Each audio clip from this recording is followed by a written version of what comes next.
Hola nuevamente, ahorita vamos a hablar de las disfunciones de la vida erótica frecuentes en hombres. Esto es lo más común que nos podemos encontrar en la consulta. Sin embargo, déjenme decirles que aunque es más común, es bien difícil que un hombre pida ayuda. Es decir, tendrá que haber ya pasado por autorrecetarse, por pedir consejo, por alejarse de las relaciones, depresión, etcétera, para que pueda acudir a ayuda. Y en mi caso, para que sea, por ejemplo, yo, como soy mujer, es un reto bien grande para ellos, pero pues nuestro profesionalismo es lo que les va a hacer a ellos a sentirse en un lugar seguro donde puedan eh, explorar lo que tenemos que explorar con respecto a la cuestión psicoemocional, porque no exploramos absolutamente nada, no hay tocamientos, no nos acercamos a los pacientes, nada, eso se lo dejamos a la parte médica, ¿sale? Porque también esa es otra cosa, ¿no? Que van a pensar o que suelen pensar que hay práctica sexual dentro del consultorio y eso pues es desagradable, pero pues lo tenemos que aclarar siempre, ¿no? Bien, vamos a comenzar.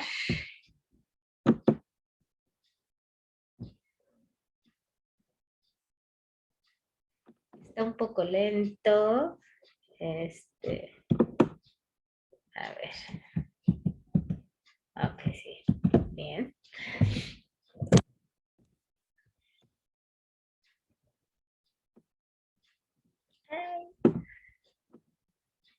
Bien. Deseo sexual hipoactivo en los hombres. Esta disfunción erótica se observa frecuentemente en varones con relación de pareja estable. Por ejemplo, la conyugalidad, en efecto, en las historias clínicas sexuales de los hombres, suele documentarse el hecho de que el apetito sexual muy activo durante la soltería se transforma para decrecer durante la relación de pareja más estable. Hay algunos errores de ortografía, les pido por favor que no lo tomen en cuenta, seguramente al estar transcribiendo no me percaté, lo lamento. En la mayor parte de los casos no es atribuible a factores biológicos, como ocurre con el déficit de testosterona, el incremento de prolactina o el uso frecuente de tranquilizantes o antidepresivos, por ejemplo, sino alterio del erotismo que frecuentemente se desarrolla en el matrimonio en la unión consensual. En estos casos es común y corriente que lo que antes fue pasión desbordada devenga ahora en un ritual monótono y aburrido. Tiene varios errores de ortografía, les pido de antemano una disculpa. Sí, precisamente aquí tenemos que abordar el tema del enamoramiento, como esta etapa maravillosa, pasional, de querer estar teniendo encuentros sexuales con nuestra pareja, pero que una vez agotado esto, pues obviamente el cerebro ya nos deja a nosotros todo el trabajo y es cuando tenemos que hablar de la construcción de las relaciones de pareja, ¿no? Desde este proyecto de vida, de qué es lo que se desea en general para poder tener esta construcción de la pareja y poder pasar esta etapa del enamoramiento, porque de lo contrario muchas parejas terminan en esto, o sea, terminan la relación una vez terminando este, la época del enamoramiento, ¿no? Donde todas las hormonas hacen el trabajo. Entonces es muy importante tener este conocimiento y hablarles de esto. La disfunción eréctil. Fíjense que yo, dentro de la práctica, yo creo que sí mucho me he de haber topado con unas 5 personas con disfunción eréctil regularmente o no es muy común, ¿no? O sea, y esto ya tiene que ver con causas físicas, con relación a enfermedades o por edad. Bueno, lo que yo vi en la práctica, ¿no? Se calcula que a principios del siglo XXI esta disfunción afecta a más de 100 millones de hombres en el mundo. En estudios científicos realizados en diversas partes del globo, se ha encontrado que padecen disfunción eréctil entre el 52 y el 55% de los hombres, cuyas edades oscilan entre los 40 y 70 años. La disfunción eréctil puede ser leve, moderada o severa. Sus causas pueden ser orgánicas, diabetes mellitus, enfermedad cardíaca, isquémica, hipertensión arterial, depresión, cirugía radical para quitar la próstata, lesión de médula espinal, tabaquismo crónico y utilización de medicamentos. Por eso es bien importante en nuestra historia clínica nuestras preguntas o todo lo que podamos indagar, porque ahí vamos a encontrar las respuestas o los orígenes. Las psicológicas, culturales, personalidad hiperresponsable, angustia de desempeño, estrés, temor de fallas anteriores, etc. Mixtas, combinación de uno o más factores psicológicos orgánicos. O sea, puede, obviamente, puede ser mixto, ¿no?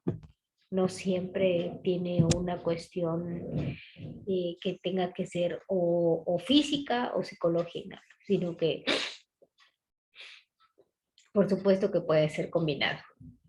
Cuando el factor que predomina es orgánico, lo que sucede es que afecta el sistema nervioso produciendo neuropatías periféricas, disminución de neurotransmisores, daño en las terminaciones nerviosas de los cuerpos cavernosos del pene, vasculopatía difusa, afectación de las arterias que irrigan el pene o frecuentemente una combinación de estos factores. Cuando el factor que predomina es el emocional, lo que ocurre es que el reflejo involuntario de la erección no se produce ante la ausencia de tranquilidad. En otras palabras, cuando un hombre está angustiado, tenso, tiene temor al desempeño o evoca fracasos anteriores, es decir, se predispone, muy difícilmente podrá soltar el reflejo involuntario. Por lo tanto, no tendrá erección o esta será fugaz. La ausencia o las dificultades para la erección suelen afectar sensiblemente el autoconcepto de masculinidad e incidir de manera importante en el estado anímico y en la autoestima de quien la padece. Igualmente, incide negativamente en la dinámica de la relación de la pareja. Violencia. Esto es bien importante que lo sepamos.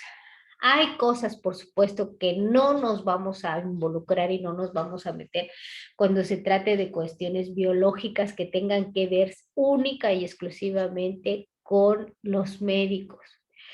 Regularmente la gente grande, cuando, bueno, ni tan grande, pero a veces que ya están diagnosticados con diabetes, con hipertensión, etcétera, o con alguna neuropatía, ya tienen un tratamiento, ¿no? ¿Qué podemos hacer en determinado momento? Para empezar, tener estos conocimientos para poder darle una explicación más amplia, pero nosotros no podemos hacer absolutamente nada ni interferir en el tratamiento médico, ¿no? Sí podemos incidir en la cuestión de relacionarse y de otras formas de involucrarse y de vivir el erotismo, no precisamente como esta, o tratar de modificar la idea de que un hombre no vale si no es con un pene erecto o con esto, ¿no?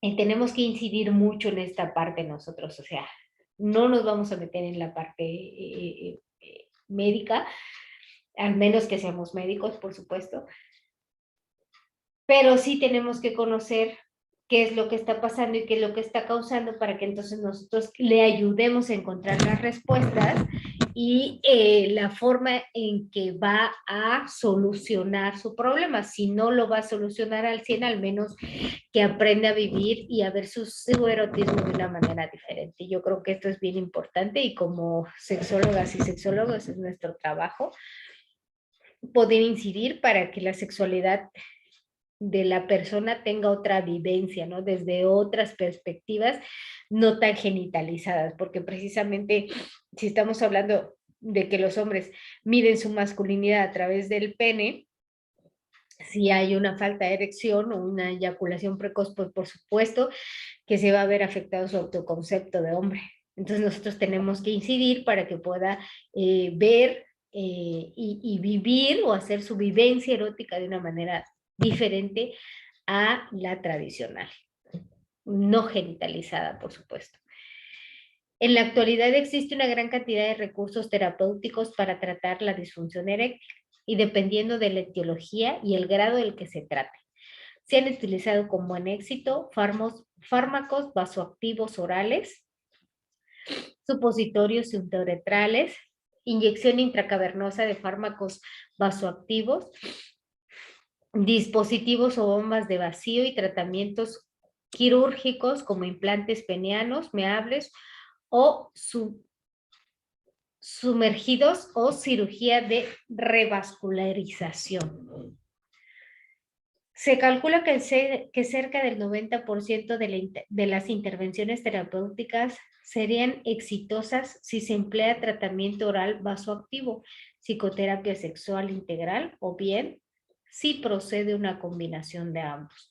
Voy a tratar de, antes de mandarle las diapositivas que estén correctas o que estén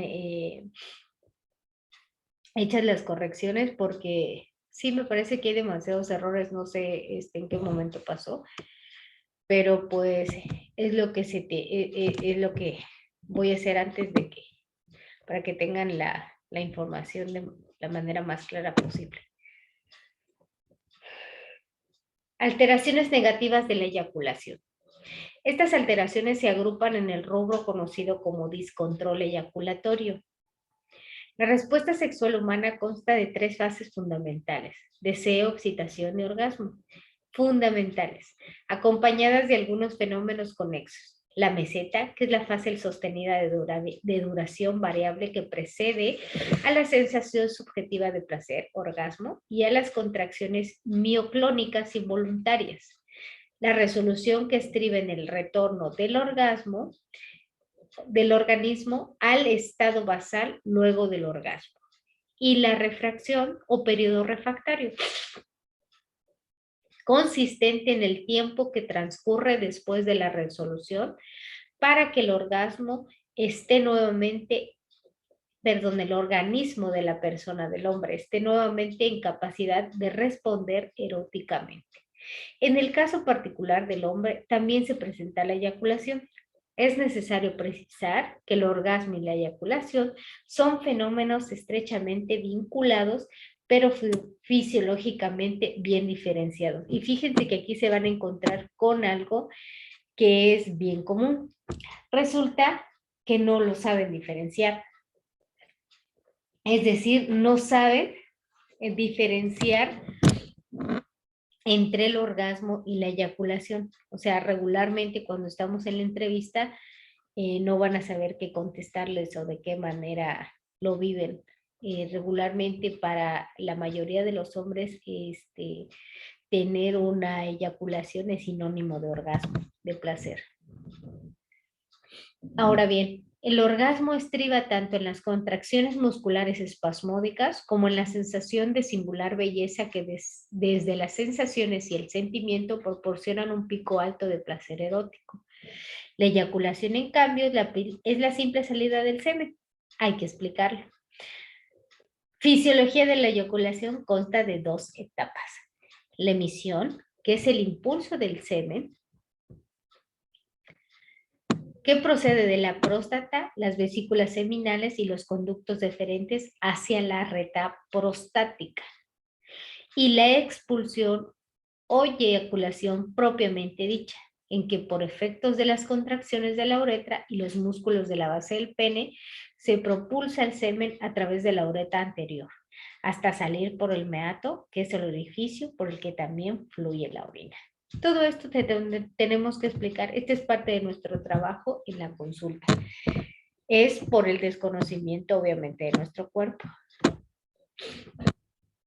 Ahora bien, la fisiología de la eyaculación consta de 2 etapas. Ahí está.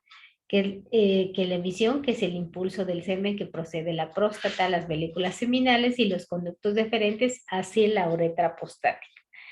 La expulsión o eyaculación, que creo que es la misma diapositiva. Ah, sí, pero ya está más como especificado. La expulsión o eyaculación propiamente dicha, en que por efectos de las contracciones de la uretra y los músculos de la base del pene, se propulsa el semen a través de la uretra anterior hasta salir por el meato, que es el orificio donde también fluye la orina. Es importante que también se lo mencionemos. Entonces aquí les puse unas imágenes para que vean en la fase de la excitación cómo está, cómo hay una flacidez de la erección. La meseta, pues ahí es donde se consolida la erección y la presencia de líquido preeyaculatorio. Cuando hay orgasmo, las contracciones involuntarias y eyaculación, esta última puede ser ulterior al clímax. Y la resolución, que es la detumescencia peniana y vuelta en organismo a su estado basal. Entonces, esto es lo que les tenemos que explicar. Y se los tenemos que explicar así, espacios y con dibujos, y tenemos con gráficas, con nuestros modelos anatómicos, o sea, esto es parte de la educación sexual que va dentro de nuestra consulta o de nuestra asesoría sexológica que estamos dando. Los hombres que no presentan ansiedades distractoras suelen identificar 3 sensaciones predominantes durante la eyaculación. Sensación interna de calor difuso o presión palpitante que corresponde al comienzo de la emisión. Sensación de contracciones rítmicas en la región pélvica y en el pene, solo presente cuando hay orgasmo concomitante y corresponde a las contracciones mioclónicas. Sensación de fluido transurretal, que corresponde a la expulsión. Posiblemente cuando se lo estén diciendo, pues le diga sí o no, ¿no? Si ha puesto atención en esta parte. La mioclonia propia del orgasmo exhiben contracciones involuntarias tanto de los órganos internos pélvicos como de algunas zonas del cuerpo con músculo esquelético que se producen cada 8 décimas de segundo y después disminuyen en intensidad y frecuencia. Las contracciones aludidas en los órganos internos pélvicos activan la emisión, produciéndose la sensación de inminencia eyaculatoria. Poco después el semen se acumula en la base de la uretra interior, lo que da lugar a la inevitabilidad eyaculatoria. Este es el punto de no retorno. Es importante contar que durante la emisión, el tiempo que se contraen la próstata, las vesículas seminales y los conductos deferentes, el esfínter vesical se cierra y evitan que el semen vaya a la vejiga, impidiendo también que se mezcle con la orina. De hecho, no es posible miccionar, orinar y eyacular al mismo tiempo. Acto seguido, durante la expulsión del semen, se expulsa por el meato, merced a las mismas contracciones mioclónicas. No obstante, se ha descrito también eyaculaciones mecánicas en las que no existe hemoclónica, la sensación, sino solo contracciones aisladas de algunas zonas musculares. No, todo esto se tiene que explicar. Es de utilidad clasificar las 3 disfunciones eróticas masculinas objeto de esta comunicación. Discontrol eyaculatorio como alteraciones en la fase de la meseta de la respuesta sexual humana, no de la fase del orgasmo, puesto que se producen con la independencia de este, en presencia o ausencia de la vivencia orgásmica, además de que cada una de ellas se relaciona con la duración de la meseta. La eyaculación precoz tiene una meseta corta o inexistente, pues se puede presentar incluso poco después de la fase de excitación. La inhibición eyaculatoria se caracteriza por una meseta larga en la que no se presenta ni el orgasmo ni la eyaculación, y por último la eyaculación retardada en la que la meseta se prolonga generalmente con un orgasmo concomitante pero atenuado. Bien. Seguimos con eyaculación precoz. Es la carencia persistente de un adecuado control involuntario sobre el reflejo eyaculatorio. Se traduce clínicamente en que el varón eyacula antes que lo desee. Existen 3 grados de eyaculación precoz: leve, cuando la eyaculación se presenta poco después de iniciado el coito. Eso lo tenemos que preguntar muy bien en la historia clínica, porque muchas veces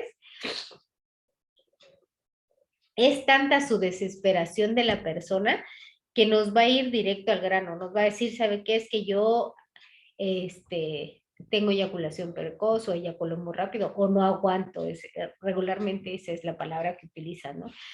Entonces, eso también se le tiene que explicar muy bien para que se identifique en cuál de las 3 grados de eyaculación se encuentra. Moderada cuando se produce durante la penetración y severa cuando se eyacula antes de penetrar. Las causas o etiologías más frecuentes son el entrenamiento social que la mayor parte de los varones tiene para eyacular rápido y el surgimiento de una ansiedad distractora que origina una falta de conciencia de las sensaciones internas.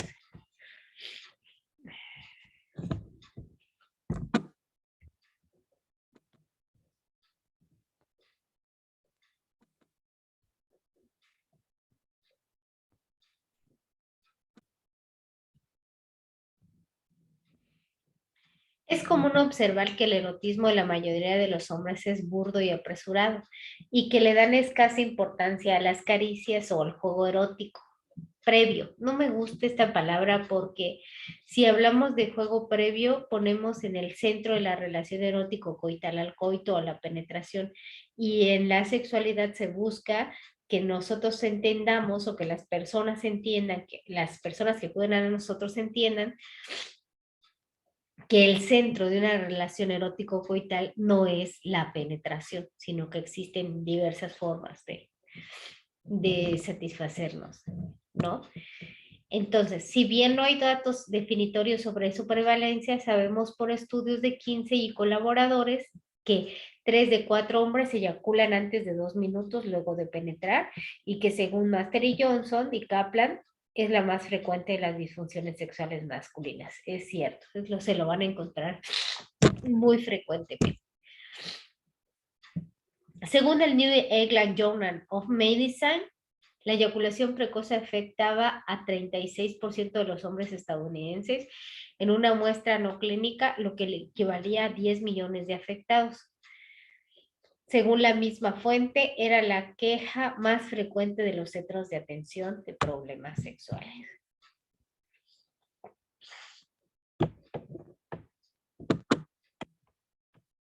A ver. Los datos en México.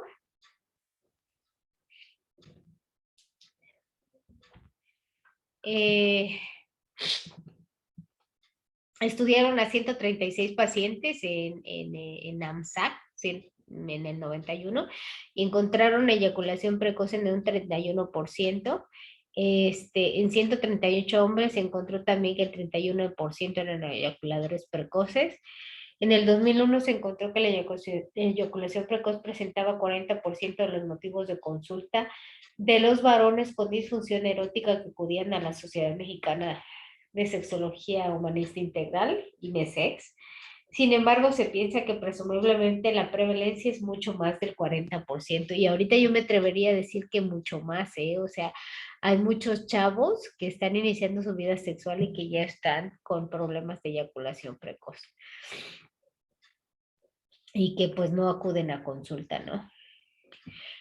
Y sí, concuerdo con esto que la eyaculación precoz es de las disfunciones más frecuentes que nos encontramos en la práctica clínica.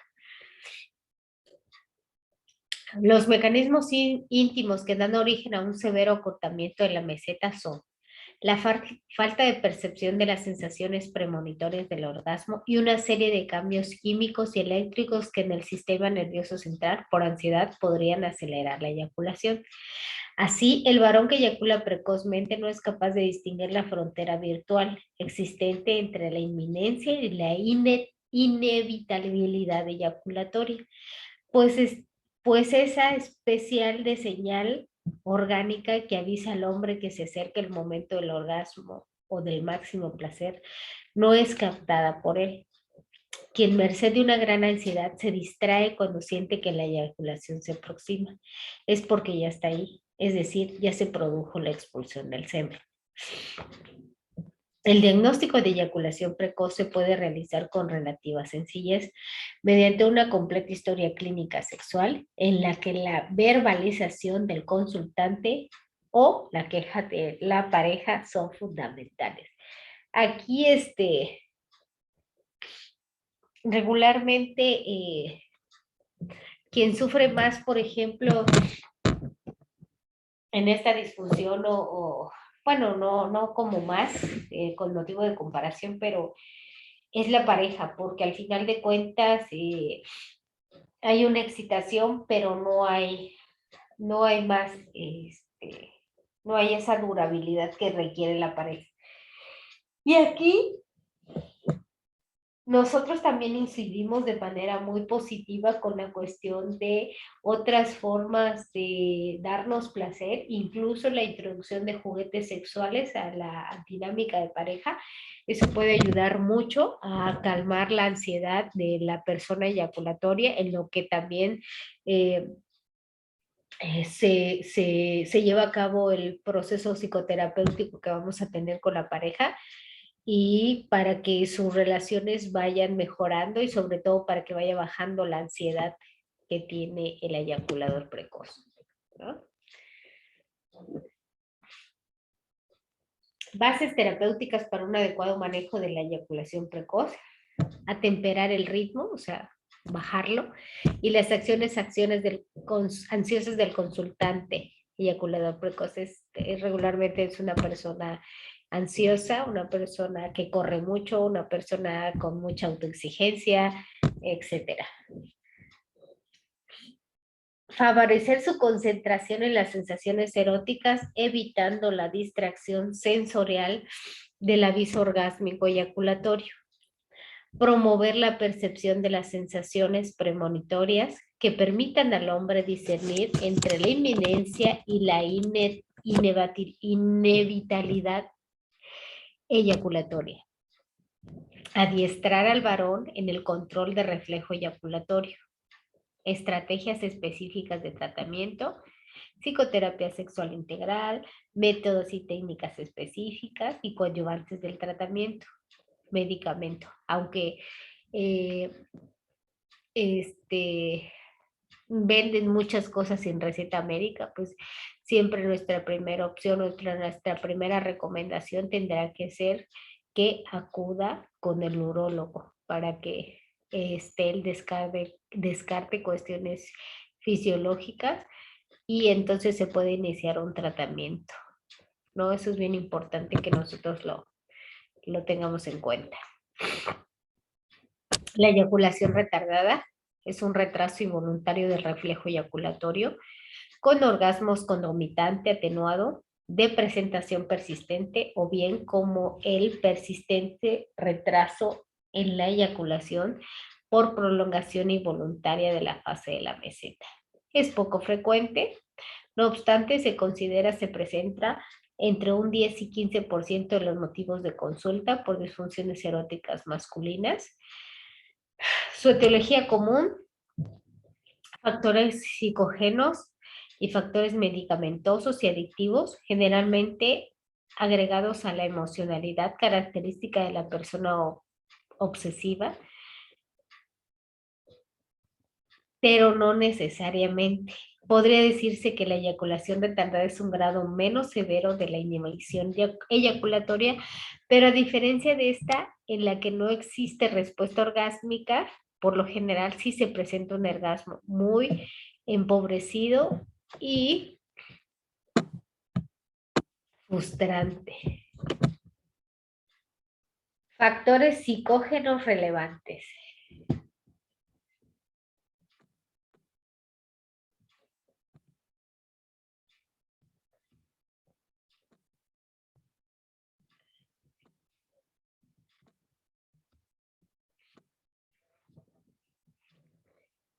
Reacción defensiva inconsciente que atrasa el orgasmo y por lo tanto la eyaculación. personalidad obsesiva que dificulta la liberación del reflejo eyaculatorio por la corteza cerebral, miedos conscientes al desempeño erótico, al compromiso, a la involucración emocional, a la pareja, etcétera, temores inconscientes diversos. Todo esto lo vamos a saber en el momento que estemos en la entrevista clínica. Temores inconscientes diversos, factores adictivos y medicamentosos, uso y abuso del alcohol, cocaína, narcóticos, tranquilizantes, antidepresivos, empleo de antihipertensivos, principalmente la guanetidina. Eh, es importante que dentro de nuestra historia clínica que le vamos a realizar a nuestro consultante es precisamente tocar todas estas cuestiones de estilos de vida, ¿no? Y qué es lo que frecuentemente hace, porque si estamos hablando de personas que toman demasiado alcohol, o que frecuentemente están tomando alcohol y luego lo mezclan con drogas y esto pues en algún momento, pues sí va a suceder, ¿no? Es algo que va a suceder a la larga, no se sabe con exactitud en cuánto tiempo, pero eso depende del cuerpo de cada persona y cómo reacciona ante estas cosas, ¿no? Ahora bien, ¿cuál es el tratamiento? Obviamente, lo primero que tenemos que hacer es mandarlo con el médico, porque regularmente vienen sin haber acudido con el doctor y nosotros tenemos que tener ya dentro de nuestro expediente que no se trate de una cuestión fisiológica para que podamos trabajar de la mejor manera, adecuarle el tratamiento y entonces poder trabajar con esa persona. De lo contrario, si no tenemos un diagnóstico médico, pues va a ser, sería como estar dando palos de ciego, ¿no? Porque pues vamos a estar a lo mejor brindando otro tipo de ejercicios y yéndonos por otro lado. A lo mejor la cuestión es meramente médica, ¿no? La psicoterapia sexual integral, exploración de los factores emocionales, ya saben, emociones, sentimientos, cómo vive su sexualidad, qué piensa de su masculinidad, qué cosas son las que lo hacen sentir hombre, menos hombre, etcétera. Los métodos y técnicas específicos pues son los ejercicios que vamos a ir dejándoles, ¿no? El autoerotismo, la desensibilización progresiva, hay varios, ¿no? Tenemos que tener más conocimiento sobre ello para que entonces podamos aplicarlo dentro de la sesión de terapia, ¿no? Hay un libro que pueden comprar que se llama La nueva terapia sexual de Kaplan. Hay 3 volúmenes, se los recomiendo. La inhibición eyaculatoria, también llamada aneyaculación, es la incapacidad persistente para eyacular. Generalmente se trata de una incompetencia para la eyaculación intravaginal o interrectal, pues se ha encontrado que el 85% de los casos, los varones con inhibición eyaculatoria pueden eyacular mediante masturbación y en 50% de las ocasiones eyaculan en forma no coital. No se experimenta ni orgasmo ni eyaculación durante el coito. Suelen disimular.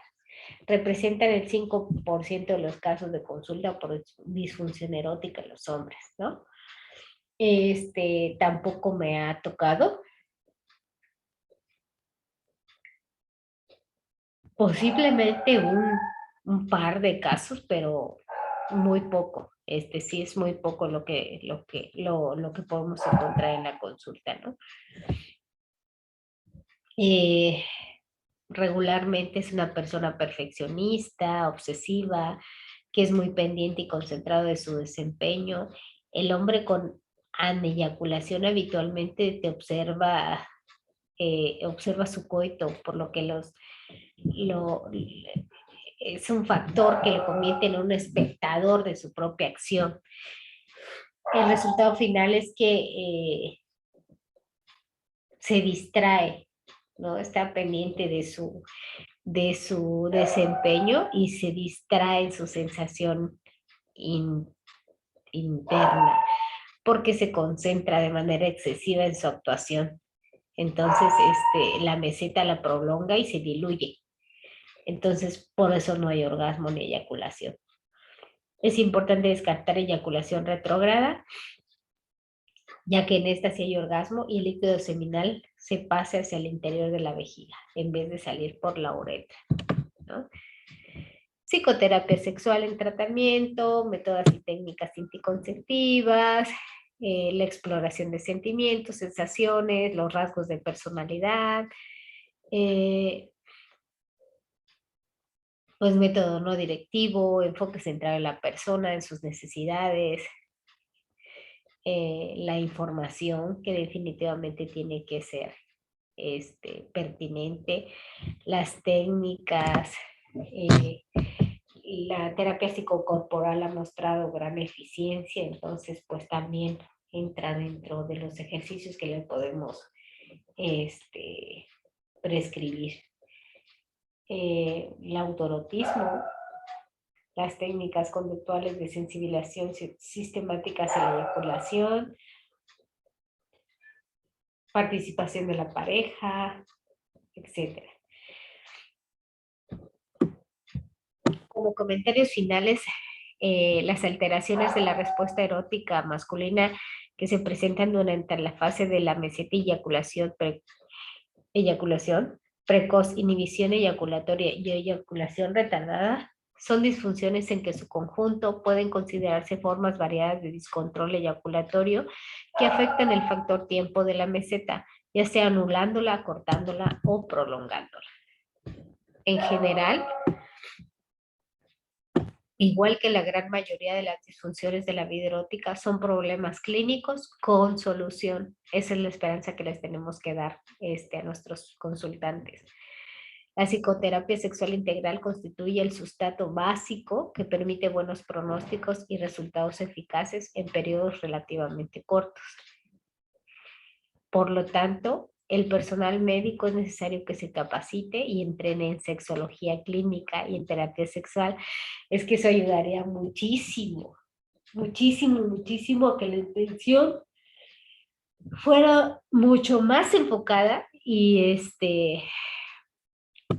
definitivamente con un éxito mucho mayor y quizá en mucho más corto tiempo. Que terminando la maestría se hagan las especialidades correspondientes para poder abordar estos temas en el consultorio. De lo contrario, referir a urólogos o sexólogos urólogos, ya que sin estos conocimientos no podemos atender de manera ética y responsable. Eso es bien importante, ¿no? O sea, que sepamos hasta dónde podemos llegar. Ya que si no nos sentimos con la capacidad de poder atender casos como estos, pues es importante derivar, ¿no? O sea, no necesitamos agrandar el ego ni decir que nosotros estamos solucionando ciertas cosas que corresponden estrictamente a la medicina, ¿no? Entonces, es bien importante que también como profesionales en sexología podamos reconocer que hay cosas que son meramente biológicas y que no vamos a poder nosotros con ello y que nuestra prioridad siempre debe ser nuestro consultante. Nos vemos el sábado y espero que haya sido o logrado el objetivo de